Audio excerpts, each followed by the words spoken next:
Les adultes, c'était pas du tout... Bon, quelque part, les grandes tendances étaient sûrement les mêmes que l'atelier enfant, avec forcément une analyse beaucoup plus psychologique, je veux dire, de tout ce qui sont les composants de la communication. Donc on a travaillé énormément sur les 5 besoins fondamentaux, selon le docteur Glasser, donc le besoin d'appartenance, de liberté, le besoin de plaisir, ainsi de suite. On a travaillé sur ces 5 besoins-là. On a également travaillé sur les composantes sentiments, action versus émotion et manifestation physiologique. On a vu comment on pouvait inverser le processus normal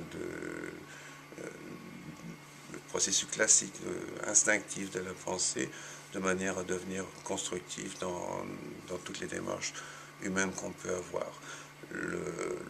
L'autre aspect du programme était au départ de toute cette analyse, comment utiliser les moyens de communication adéquats pour mettre en œuvre un projet, remuer les autres, être un leader et créer des choses qui sont en tout cas réalisables au sein de la communauté.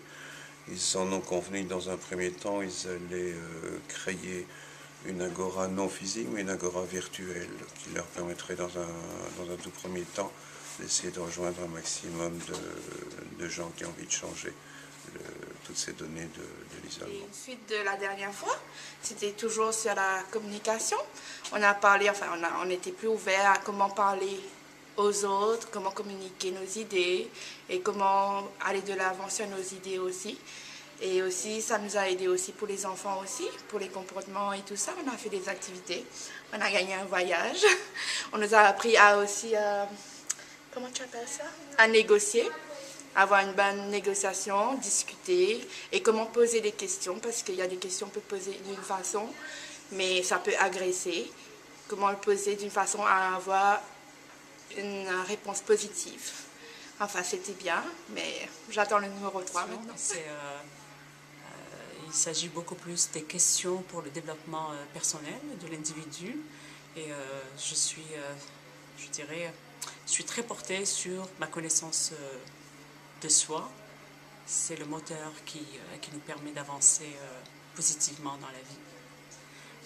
Les deux formations sont différentes, la première session et la session d'aujourd'hui, mais les deux ont fourni des outils assez pertinents qu'on pourrait appliquer soit en salle de classe, soit au sein de l'équipe de travail, soit tout simplement au sein de son milieu familial, parents, enfants, etc.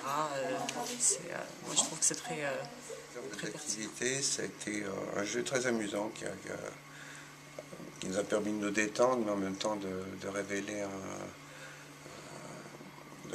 la personnalité de chacun et comment ils jonglaient avec leur personnalité. Donc après avoir analysé le schéma sentiment, action versus émotion et manifestation physiologique, j'ai offert à chaque participant, donc on était 6 là, donc j'ai offert à chaque participant des voyages sur un petit carton. Alors ces cartons étaient étalés sur la table, il y avait autant de cartons que de participants, et il y avait des voyages extraordinaires, genre les tropiques, et des voyages complètement farfelus, genre une bénédiction papale à Rome, ou bien un jeûne de 15 jours dans les Laurentides. Alors, moi j'ai donné forcément volontairement des voyages, si possible, à l'opposé de la personnalité de la personne. Et quand chacune des personnes a reçu son voyage, elle connaissait schéma, émotion, sentiment, action, ainsi de suite. Et il fallait qu'elle fasse en sorte de se débarrasser du voyage dont elle n'était pas satisfaite par tous les moyens possibles et imaginables. Et ça a donné des résultats assez impressionnants parce qu'ils ont réussi à contrôler justement l'émotion pour passer à une analyse différente de l'objet qu'ils avaient reçu, donc à passer par le sentiment puis à une action différente.